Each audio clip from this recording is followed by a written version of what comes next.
Hi guys, welcome back with me again in this channel. On today's tutorial, I'm going to show you how you can fix Google account sync is paused on Chrome. So in here I have three Google account that I'll sign in or sync into the Chrome. But what if one of them the sync is paused? So what I need to do to fix that? So basically what you need to do is just re-sign in to your Google account. So for example, this one's right here. Let's say that this one right here is post.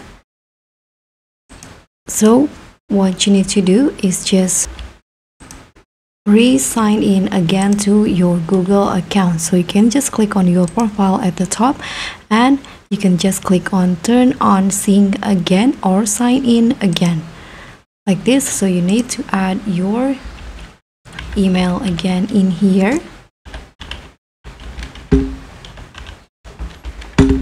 and then you can click on next, and here you need to write your password.